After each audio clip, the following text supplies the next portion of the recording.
La femme congolaise dispose désormais d'une institution de microcrédit, mutuelle financière de femmes africaines, MUFA, et ce dans les soucis de lutter contre la pauvreté de la femme en République démocratique du Congo. L'inauguration de cette première institution locale a eu lieu aujourd'hui sous la direction du chef de l'État. Grâce au travail de femmes maraîchères, plusieurs familles sont nourries. Elles contribuent ainsi à la stabilité du foyer et soutiennent l'économie informelle. En cette journée du 8 mars, nos reporters sont allés à leur rencontre. 300 Congolais se sont mis ensemble pour la promotion des produits agricoles en République démocratique du Congo. Ils ont ouvert un premier marché où sont vendus 80% de produits locaux.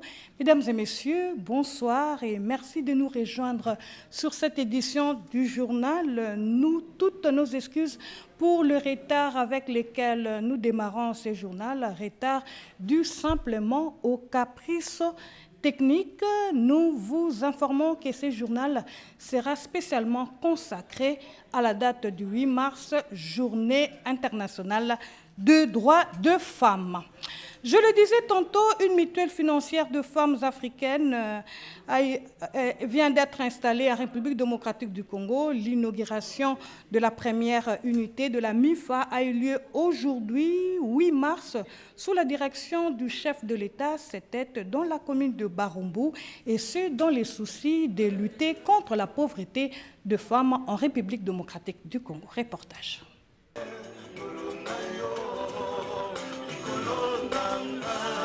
Une première institution de microfinance en République démocratique du Congo dédiée exclusivement à la femme congolaise pour son autonomisation financière. Dans sa politique de lutte contre la pauvreté, surtout celle de la femme congolaise, à travers une politique axée notamment sur la promotion et la valorisation du genre, le chef de l'État Félix Antoine Tshisekedi Tshilombo a tenu à honorer personnellement la femme en cette journée commémorative des droits des femmes.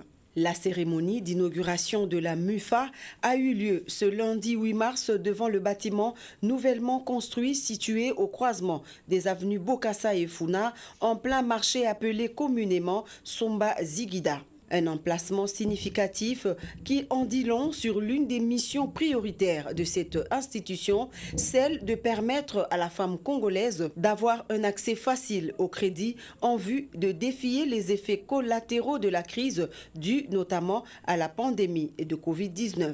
Ce bâtiment flambant neuf abritera désormais la première institution de microfinance qui regroupe des femmes motivées par le souci de leur prise en charge pour des projets de développement et d'intégration sociale. Dans son mot de bienvenue, le gouverneur de la ville-province de Kinshasa a remercié le chef de l'État Félix Antoine Tshisekedi Tshilombo, dont la présence est vue ici comme un motif d'encouragement à cet outil de promotion et de développement. Prenant la parole à son tour, la PCA de la MUFA, Madame Espérance Belaou, s'est dit honorée par cette marque d'attention du président de la République à ce projet qui vise l'autonomisation financière responsable de la femme. La mise en œuvre de cette banque de microcrédit a été réalisée grâce au parrainage du docteur Paul Fokam du Cameroun, qui est le motivateur et l'inventeur par excellence de ce modèle pour lutter contre la pauvreté des femmes urbaines et périurbaines, mais aussi grâce à l'accompagnement de Afriland First Bank. Une initiative saluée par la population. Quelques personnalités sur place n'ont pas tari d'éloge à ce sujet suivant.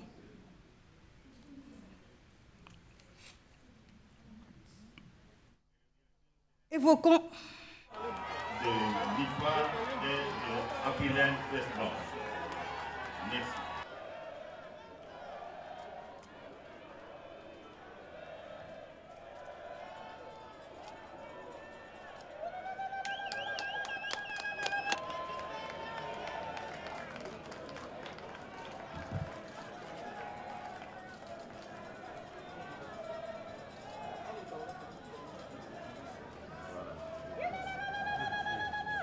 La coupure du ruban symbolique et la visite des différents locaux du bâtiment de la MUFA a clôturé cette cérémonie qui a connu la participation du président de l'Assemblée nationale et celui du Sénat, ainsi que de quelques membres du gouvernement sortant, mais aussi des représentants des corps diplomatiques et des chefs des agences du système des Nations Unies.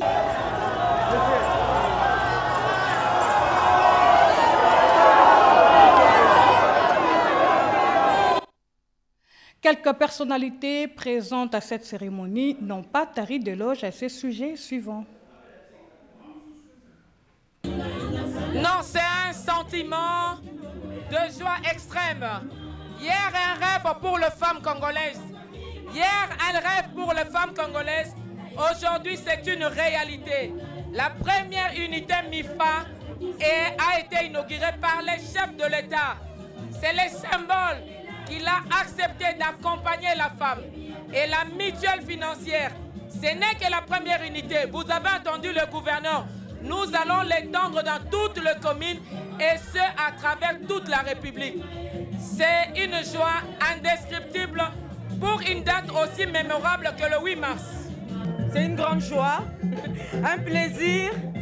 C'est vrai qu'il y a eu des coopératives, mais c'est la première fois qu'il y a une coopérative là où ce sont les mamans qui ont adhéré, contribué, qui travaillent.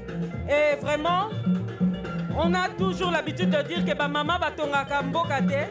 Je suis vraiment fière de l'appui du président. Un grand merci parce que cette mutuelle, c'est pour aider les mamans démunies qui se battent pour vendre, pour arriver à élever leurs enfants.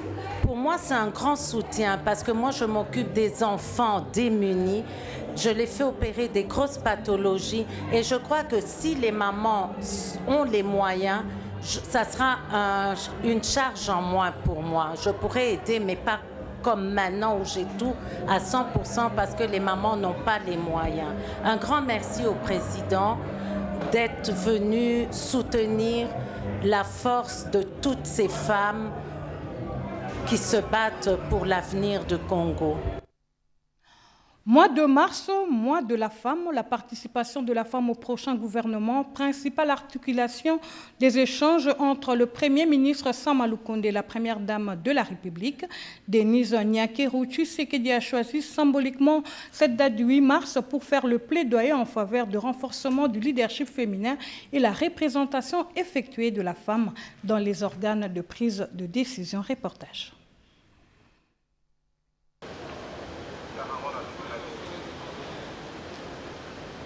Tête-à-tête, Premier ministre, Première Dame, Jean-Michel Sama Lukonde Kyenge et Madame Denise Nyakeru Tshisekedi ont échangé autour de la participation de la femme dans le gouvernement de l'Union sacrée de la nation en gestation et dans les entreprises du portefeuille de l'État. La Première Dame a choisi symboliquement cette journée dédiée à la femme pour faire son plaidoyer au Premier ministre, chef du gouvernement. Je suis venue le voir d'abord en tant que femme, en tant que Première Dame, en tant que présidente d'une fondation qui milite pour la valorisation de la femme. Et globalement, nous avons parlé de la formation du futur gouvernement, la participation des femmes au sein des différentes institutions, surtout dans la prise de décisions importantes du pays. J'espère de sa part qu'il va tenir compte aussi de notre plaidoyer en ce jour.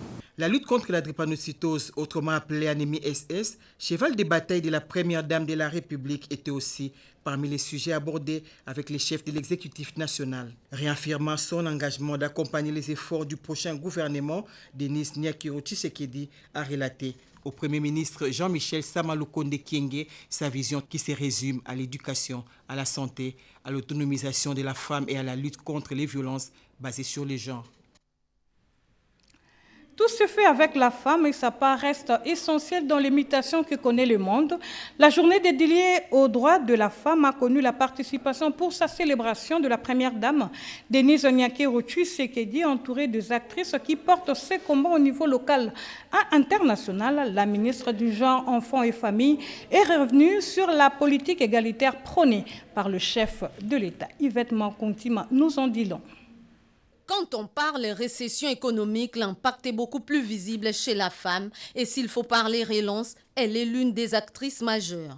Les thèmes développés cette année autour de la Journée mondiale des droits de la femme, qui porte sur le leadership féminin pour un futur égalitaire dans le monde de la Covid-19, un thème globalisant qui rappelle le rôle de la cheville ouvrière jouée par les femmes, rôle reconnu par la première dame de la République démocratique du Congo, Denise Nyakeru Tshisekedi, qui a égrené quelques faits néfastes de cette pandémie qui a mis le monde sous cloche en faisant montre de son ardent désir pour l'éducation de la jeune fille. Le confinement, solution proposée par les autorités sanitaires pour lutter contre la Covid-19, a engendré des problèmes, parmi lesquels 4 me paraissent importants. L'aggravation de la pauvreté. Les populations rurales en général et les femmes exerçant les petits commerces en particulier ont été négativement impactées. L'augmentation des cas de violence basés sur le genre. Les victimes sont confinées dans des espaces réduits avec leurs bourreaux, et cela pendant de longues durées, ce qui est une double peine pour les victimes qui font face à la Covid-19. Le recul de la sensibilisation de la population. Les efforts de sensibilisation à toutes sortes de violences ont été réduits durant cette période. L'oisiveté des enfants et le décrochage. Des millions de jeunes filles sont obligées de rester à la maison avec tout ce que cette situation peut engendrer. J'aimerais toutefois m'arrêter très brièvement sur la question de l'éducation, car le constat fait durant cette période est que plusieurs jeunes filles sont obligées de rester à la maison à cause des mesures de confinement à répétition, et elles courent ainsi le grand risque de ne plus retourner à l'école. Une génération entière est donc en danger. Quand les femmes participent aux négociations de paix, les accords de paix sont durables, l'une des phrases du secrétaire général des Nations Unies, dont le message a été lu par sa représentante en République démocratique du Congo, Bintou Keïta. Et cette aptitude s'observe dans la politique générale impulsée par le chef de l'État Félix-Antoine Tshisekedi Tshilombo, portée par la ministre d'État, ministre du Genre, Enfants et Famille, Béatrice Lomé-Atilité, qui se résume en une phrase, le respect des droits de la femme. Je rends un hommage méritant et vibrant à son Excellence, Monsieur le Président de la République, son Excellence Félix-Antoine Tshisekedi Tshilombo, qui fait du respect des droits des femmes les piliers de sa vision. En ce moment où il préside aux destinées de notre organisation continentale, j'ai cité l'Union africaine, nous sommes confiantes quant à l'implication effective de la femme à la recherche de solutions aux problèmes qui minent le continent, plus spécialement les dossiers sécuritaires. Des avancées visibles à l'échelle mondiale qui octroient plus d'espace à la femme dans des cercles de prise de décision, affirmation de la représentante de l'ONU Femmes en RDC, Awandia Isek. Tous se sont montrés unanimes, la femme doit trouver sa part dans le monde numérique. Une inclusion aux dividendes impersonnels, plutôt communautaire. Au Sénat, l'honorable Modeste Bahati-Lukwebo, président de la Chambre haute du Parlement, ne pas rester indifférent à l'occasion de la journée du 8 mars.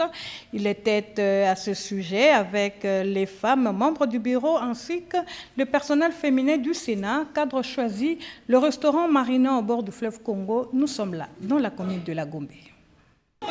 La célébration de la journée internationale du 8 mars n'est pas passée inaperçue au Sénat. C'est dans ce beau cadre du restaurant Marina, au bord du majestueux fleuve Congo, que les 3 femmes, toutes nouvellement élues membres du bureau du Sénat, et les personnels féminins de cette institution se sont rencontrés pour commémorer la journée internationale de la femme. Il s'agit respectivement des honorables rapporteurs adjoints Nathalie Boulansung, de questeur Carole Aguito Amela et des questeurs adjoint Idakidi Manzouba. Une surprise de taille à cette manifestation, c'est l'arrivée de l'honorable président du Sénat, Modeste Bahati-Lukwebo, qui s'est associé à cet événement. Les femmes ont été agréablement honorées par la présence du numéro 1 de la Chambre haute du Parlement. Elles se sont réjouies tout en lui exprimant leur joie par ces mots de gratitude.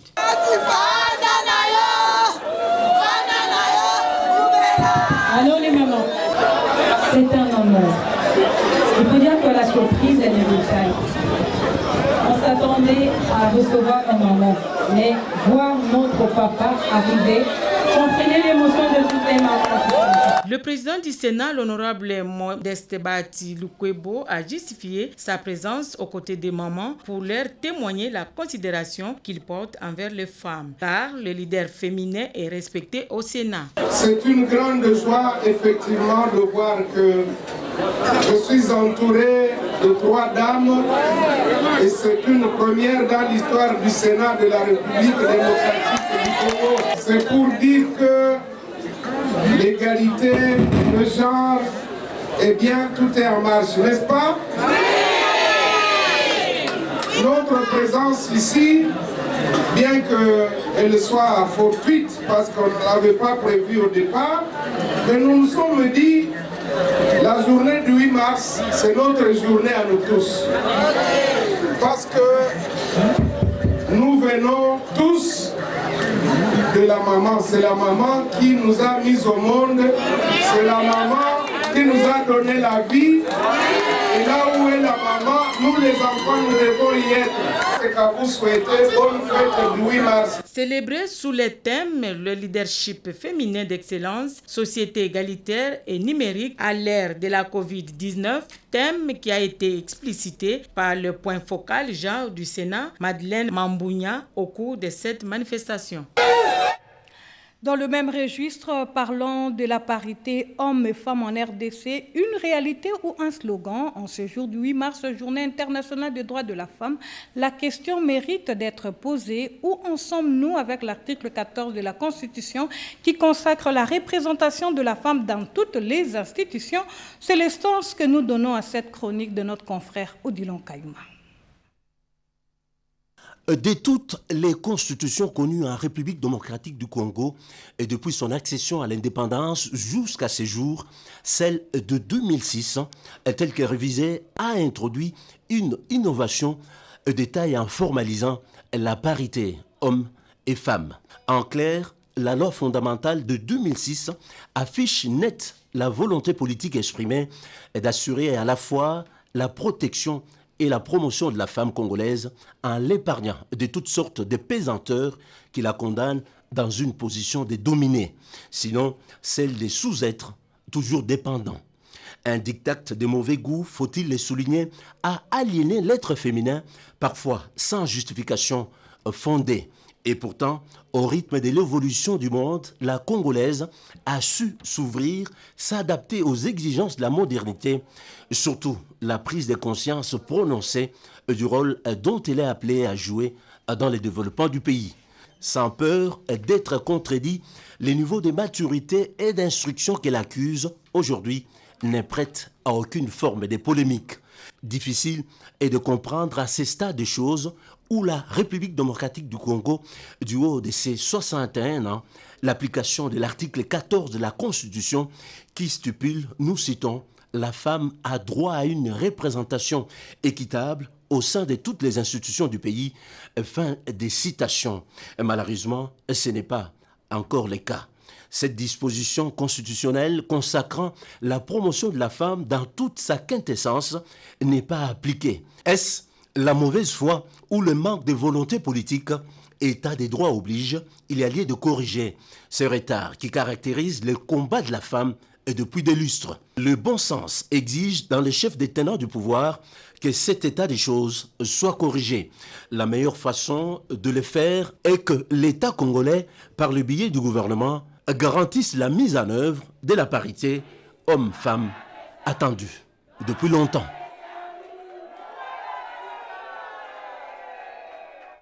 Oui, mars, parlons de la femme maraîchère, cette femme qui a un apport considérable pour l'équilibre du foyer. Elle devient financièrement autonome. Nos reporters Françoise Bouela-Boakie et Pompo Umba sont allés à la rencontre de ces femmes à Kimwenza, dans la commune de Mongafula. L'agriculture, facteur de développement. Nous sommes dans les champs, nous sommes ici à Kimwenza. Nous sommes venus à la rencontre des femmes qui abattent un travail très appréciable, les maraîchères qui nourrissent des milliers de foyers à Kinshasa. Rose Kita, 50 ans révolue. Elle vient du Kasaï. Depuis 8 ans, elle tient grâce au travail de la terre. Président boy. Tatini la biso ba Congo, ba rosoire biloko ya musala ba pau poto banda kusala musala oyo tolisa ka ba peuple. Nous attendons du président de la République des outils aratoires. Je gagne de l'argent grâce à ce travail. Je n'ai pas besoin de retourner au Kasaï. J'ai trouvé du diamant dans les champs. Bango diama yango yawa. Sugina loni banduna la zotanga bambongo na ngai. Siko na Kasaï na okende lisu kusala nini. Le témoignage de sa fille vient conforter la détermination de sa maman.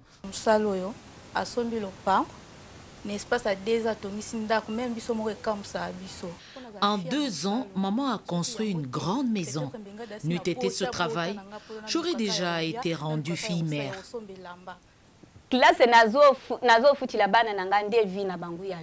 Je scolarise mes enfants grâce à ce travail. Ils vont m'aider quand je n'aurai plus de force. Le goût du métier, la femme sait le transmettre. C'est l'histoire de Trifon Mampassi, ancien magasinier des Indiens, converti grâce à son épouse en maraîcher, voilà 25 ans.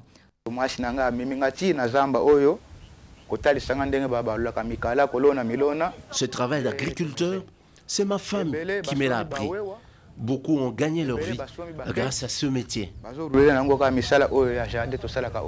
Sur le lit de la rivière, il faut s'attendre à des pertes avec la montée des eaux. Toutes ces cultures sont emportées. Nous produisons pour nourrir la population. Nous avons besoin également du soutien du gouvernement. Les produits cultivés ici terminent leur course dans les assiettes et le contact avec ces femmes courageuses prouve qu'elles nettoient les légumes fraîchement récoltés dans les eaux boueuses de la Lukaya. Il est urgent de leur apporter ce qui manque pour plus de valeur à cette corvée. Elles se plaignent également des difficultés de transport pour atteindre les points de consommation. Merci Françoise Boulabouaki pour ce beau récit. Ouverture de la 2e édition du Salon de l'entrepreneuriat féminin, une initiative de Marie-Josée Ifoku par le biais du groupe Stella Design. La particularité de cette édition est qu'elle se tient à travers le média et la radio Top Congo a donné les go de ce salon féminin. Des précisions avec Séverine Katanda et Emmanuela Commissaire. L'apport des entités étatiques sur l'entrepreneuriat local, c'est le thème choisi à la 2e édition du Salon féminin de l'entrepreneur qui fait la promotion de l'entrepreneuriat féminin, mais aussi offre l'opportunité d'accès aux ressources d'information et de financement par la créativité et l'innovation. Ce forum, initié par le groupe Stella Design et Média, est un rendez-vous dédié au partage d'expériences de toutes celles qui contribuent à l'économie par l'entrepreneuriat afin d'accélérer la croissance des entreprises appartenant aux femmes congolaises. L'esprit de l'entreprise chez la femme est un défi à relever chaque jour pour l'émergence de la société, a dit Madame José Ifoku. À ces dames-là qui veulent se lancer dans l'entreprise, moi je leur dis toujours il faut qu'elles osent d'abord quitter la zone de confort. La zone de confort dont je parle, c'est un espace que nous maîtrisons. Il faut qu'elles osent rêver, penser à autre chose, regarder les besoins qui sont autour d'elles. Qu'est-ce que les gens ont besoin? Parce que pour créer une entreprise, c'est créer des biens ou créer un service. Alors il faut penser aux gens qui sont autour de nous, ils ont besoin de quoi? Nous voulons que l'État s'implique, que l'État puisse aider à travers la décentralisation, des petites formations pour pouvoir aider la femme justement à comprendre d'abord ce qu'elle veut faire, à l'accompagner pour pouvoir obtenir un financement à travers des structures étatiques. Suite à la pandémie de la Covid-19, les femmes ont évité les contacts interpersonnels. Elles ont opté pour les échanges à travers le média et la radio Top Congo FM était la première étape de ce salon ouvert ce 8 mars et qui se poursuivra dans d'autres médias jusqu'au 12 mars prochain. Au ministère du Budget, les femmes de la direction de contrôle budgétaire étaient également à l'œuvre à l'occasion de la journée du 8 mars. Ces dernières ont échangé sur leur rôle dans la chaîne de la dépense et l'éthique professionnelle de l'agent public, nous dit Cédric Kenina. En conformité avec les thèmes retenus pour la célébration cette année de la Journée internationale du droit des femmes, ces dames sur les images de la direction de contrôle budgétaire du ministère du Budget ont, à travers ces échanges, ajouté un plus dans leurs connaissances en vue d'améliorer la qualité de leur travail. 3 oratrices ont exposé sur le point qui touche directement leur secteur et aussi sur le respect de la déontologie dans les milieux professionnels. Moi, je fais de manière particulière et générale, c'est le contrôle a priori des dossiers de dépenses publiques. Et ce contrôle commence tout d'abord par un contrôle de soubassement du dossier. Nous vérifions le soubassement si c'est conforme. Et aussi, le grand travail qui se fait, c'est le montant de la dépense engagée. Nous vérifions si ce montant-là est conforme au plan d'engagement budgétaire.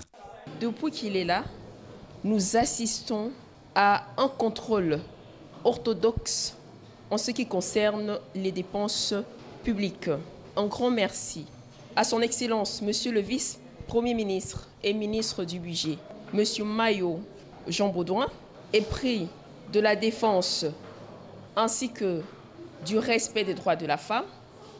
Et nous saisissons encore l'occasion pour saluer sa politique, pour féliciter sa détermination dans la gestion des dépenses publiques. Ces femmes du ministère du Budget s'engagent à continuer avec ce genre d'initiative pour faire entendre leur voix en vue d'arriver à la parité 50-50 d'ici 2030.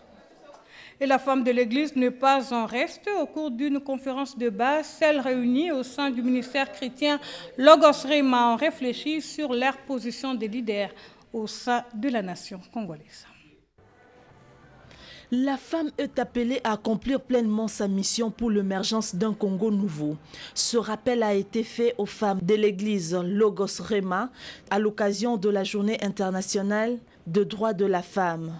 Affirmation de la présidente de femmes de cette église, pasteur Esther Djamba, qui a présenté la femme suivant l'œil de Dieu et du monde.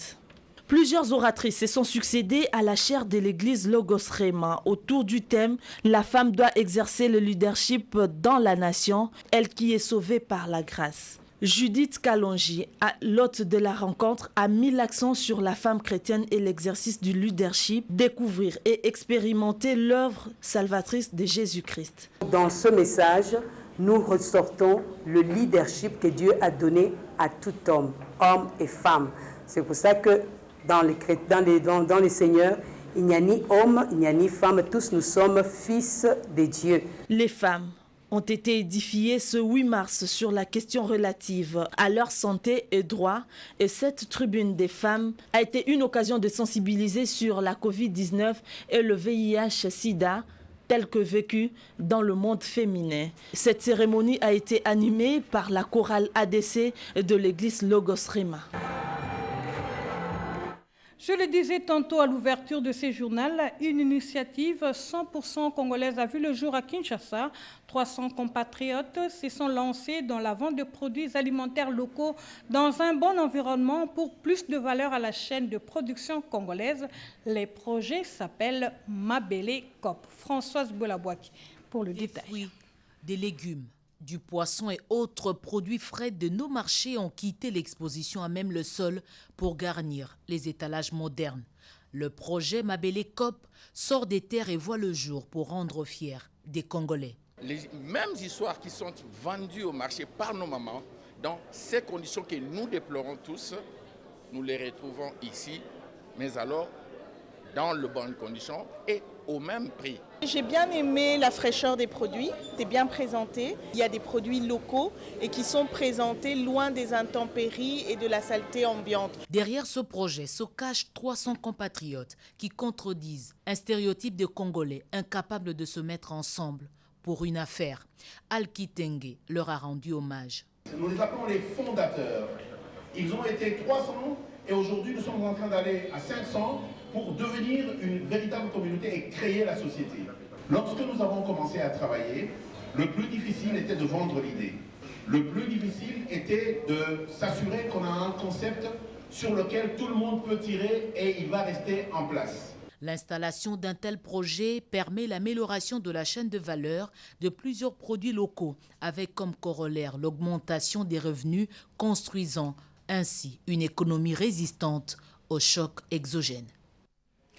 Parlons de la politique à présent. Fini la cacophonie observée au sein de la Fédération UDPS Funa, le secrétaire général de ce parti, Augustin Kabouya, vient d'installer la vraie fédération et ses dirigeants.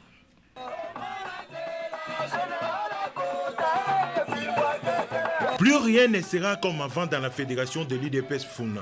Le nouveau comité fédéral a été installé le dimanche 7 mars dernier par les chefs de l'exécutif national de ce parti, Augustin Kabouya, dans la commune de Makala. L'installation de ce comité fédéral vient de mettre fin à la cacophonie et au dédoublement qui régnait dans cette fédération, a précisé Augustin Kabouya. Selon le secrétaire général de l'UDPS, la hiérarchie de l'UDPS a désormais un interlocuteur valable qui traitera des problèmes des combattants de cette fédération, notamment l'impression des cartes et la gestion du parti à la base. Séance tenante, Augustin Kabouya a instruit le nouveau comité dirigé par Pierre Zomba de procéder à l'identification des responsables de section et des cellules en vue de redynamiser des activités du parti. La question des élections de 2023 a été aussi abordée au cours de cette manifestation. À ce sujet, le numéro 2 de l'UDPS a affirmé que son parti est pressé d'aller aux élections en 2023, mais des bonnes élections qui doivent être précédées par l'identification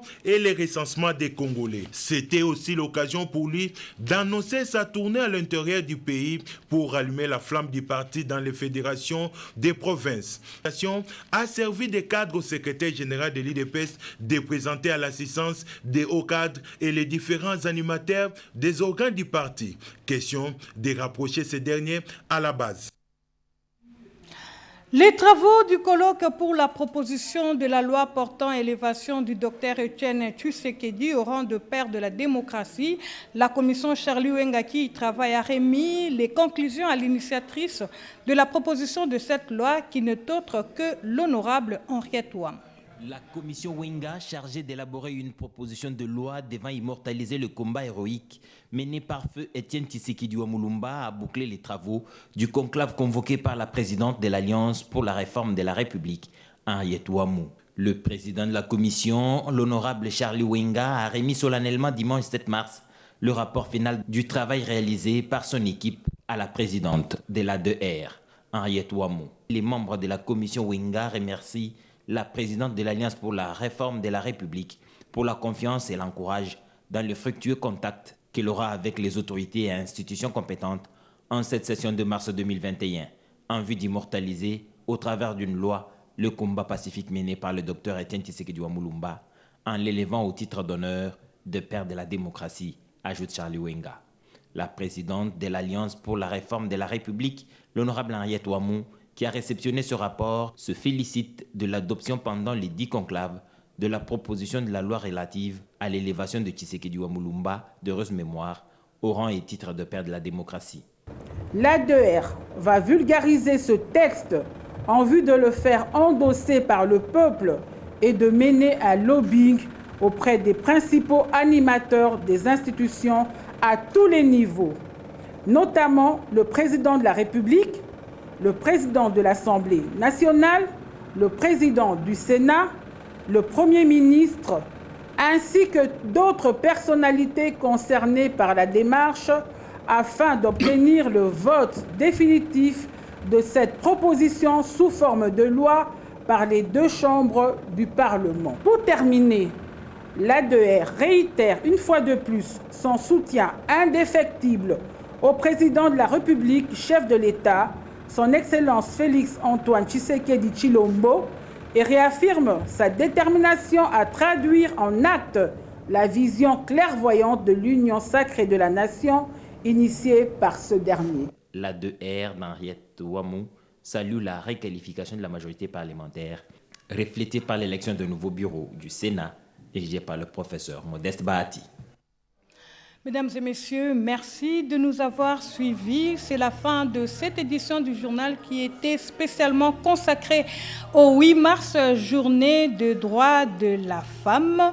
Nous citons Louisette Nsakala Malassa, Sylvie Makoumani et Bijou Katari sont là les femmes qui nous ont accompagnés dans la réalisation de ces journaux. Mesdames et messieurs, encore une fois, merci de nous avoir suivis et excellente journée de droits de femmes à toutes les Congolaises. Au revoir.